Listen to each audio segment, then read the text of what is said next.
marilah kita mula-mula sekali melihat bumi ini yang dinamakan sebagai bumi emas. Bumi emas ini dalam sejarah yang paling awal yang dapat kita kesan, dilukis oleh seorang pengembara yang bernama Ptolemy, berasal daripada Mesir. Dia mengembara ke sebelah timur, tujuannya lah untuk mencari syurga. Dan dia adalah orang yang antara agama sebelum agama Nabi Isa. Barangkali juga dia beriman dengan Nabi Isa, barangkali tidak. Dan dia ingin mencari apa yang disebut dalam Bible, iaitu apa yang mereka sebut sebagai Garden of Eden. Garden of Eden ialah mereka percaya di mana letaknya tempat Adam dan Hawa, Adam and Eve, Nabi Adam dan Hawa. Mengikut percayaan mereka, dia bukan duduk di syurga di atas langit, tetapi di atas muka bumi. Mereka mencari dan mereka temui satu bumi yang mereka jangka inilah tempatnya. Walaupun ini mitos, tetapi itulah yang mereka sebut dengan negara kita. Disebutnya Aura Charonesis, iaitu semenanjung emas dalam bahasa Greek. Cuba kita lihat di sini, peta ini dilukis pada satu misi. Kita lihat garis khatulistiwa itu lalu di tengah-tengah tanah Melayu. Tetapi sekarang tanah Melayu, khatulistiwa ini berada di selatan Singapura. Saintis ataupun kaji ahli kaji bumi menjangkakan seluruh Asia Tenggara pada awalnya satu tanah, lalu pecah, berkecah melalui muka bumi ataupun kubur bumi yang sangat besar yang memisahkan Sumatera daripada tanah besar, memisahkan Jawa, memisahkan Borneo, sehingga akhirnya kita terpisah. Sebab buktinya khatulistiwa ini sekarang berada di selatan Singapura, tetapi pada peta ini dia duduk tengah-tengah semenanjung, seolah-olah dia satu tanah. Cukup menarik. Peta yang dikaitkan dengan Kepulauan Melayu tidak wujud, dan ada dua buah bandar yang besar di sini. Satunya bernama Primola, dan satu lagi namanya ialah yang susah nak baca di bawah itu, Cole, C-O-L-E. Apa nak baca tak tahu, tapi ini tulis oleh Ptolemy. Lalu orang Terengganu mentafsirkan Primola ini ialah satu bandar di Terengganu. Maksudnya Terengganu bumi yang paling maju satu masa dulu. Dan bandar yang satu lagi Cole. Lalu ahli sejarah Terengganu cuba kena pasti Cole dengan Kemaman dan Primola dengan Kuala Terengganu. Saya rasa tidak benar. Sebab peta ini menggambarkan dua bandar ini telah pecah, dan barangkali dia berada di Filipina sekarang. Barangkali tidak, barangkali Borneo, tetapi itulah sejarah yang dihubungkan dengan bumi kita. Mereka datang ke sini, mereka temui bunga ini. Mereka sebut Flower of Paradise, sebab mereka jangkakan kita adalah syurga. Jadi budaya inilah yang menyebabkan mereka menyebutkan bahawa kita adalah bumi emas. Dan mereka temui burung ini, namanya Birds of Paradise, burung syurga ataupun burung kasawari, bukan burung cendrawasih. Oleh sebab itu mereka temui satu makhluk yang ajaib yang tidak dapat di mana-mana di dunia, iaitu burung ini yang sangat ganjil, tak pernah ditemui di atas muka bumi. Jadi mereka membuat satu kepercayaan karut bahawa dia berada di kayangan. Cerita inilah yang menghubungkan bumi ini dengan Eropah, dan mereka juga datang ke sini dalam konteks orang barat. Gunung ini dinama Gunung Ophir, Mount Ophir. Di sini kita panggil Gunung Leda. Kenapakah mereka sangat mementingkan Gunung Ophir? Sebab Gunung Ophir tersebut dalam Bible. Gunung Ophir mengatakan dalam Bible, sebab sejarah sebelum Islam, maka Bible menjadi tema kepada kajian Asia Tenggara. Di dalam Bible disebut Nabi Allah Sulaiman AS menghantar jin untuk mengambil emas daripada Mount Ophir. Ini kisah Bible. Jadi orang yang Kristian hari ini, orang Yahudi, dia percaya bahawa emas yang digunakan untuk membina istana Sulaiman diambil daripada bumi emas yang disebut sebagai Mount Ophir. Kita sebut Gunung Leda. Hari ini pun kalau kita pergi ke Johor, mereka panggil Mount Ophir.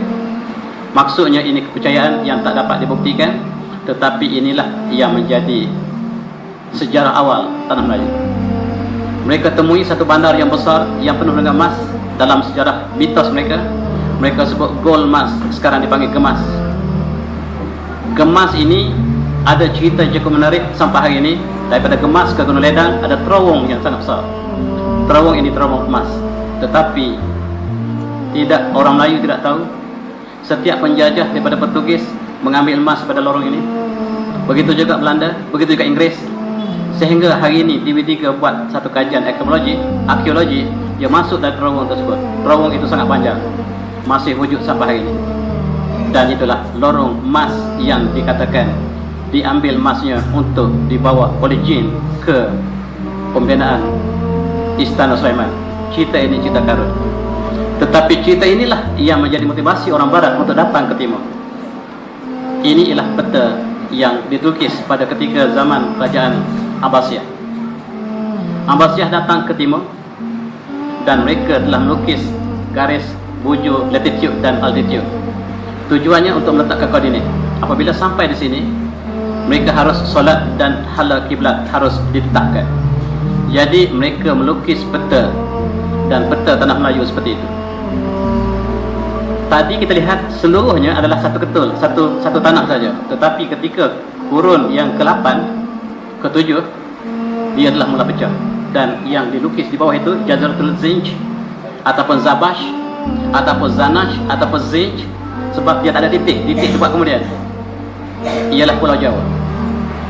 Pulau Jawa telah wujud dalam kurun pertama. Maksudnya kurun pertama belum wujud, tetapi dalam kurun yang ke-7 sudah wujud. Wallahu a'lam, bumi ini telah pecah. Dan barangkali juga Sumatera telah pecah. Dan Atoba membuktikan bahawa Sumatera dengan tanah Melayu mempunyai fauna dan flora yang sama. Maksudnya ada satu tanah. Saintis membuktikan Sumatera dan tanah Melayu Malaysia semenanjung satu bumi yang asal, dipisahkan oleh geologi. Kita lihat, mereka kata peta tanah Melayu tidak tepat. Tidak tepat berdasarkan kepada peta sekarang, tetapi barangkali tepat sebab dia menggunakan falak, ilmu falak, merujuk pada bintang. Mereka mengembara dan melukis berdasarkan pada bintang. Oleh sebab itu peta bukan dilukis melalui perjalanan di atas muka bumi, benar di atas muka bumi, tapi berpandukan bintang. Maka ini barangkali tepat pada masa itu, kurun yang ke-7. Dan ketika itulah orang Islam memanggil dalam sejarah Islam, umpamanya yang tulis oleh Ibn Athir Al-Kamil fi Tarikh ataupun Ibn Kathir dalam Al-Bidayah wa Nihayah, dia sebut bumi ini ialah bumi yang disebut sebagai Al-Hindi Asy-Syarqiyah, India Timur. Dalam konteks Islam, bila disebut India, maksudnya kita, bukan India sekarang. Oleh sebab itu mereka jumpa Asam Jawa.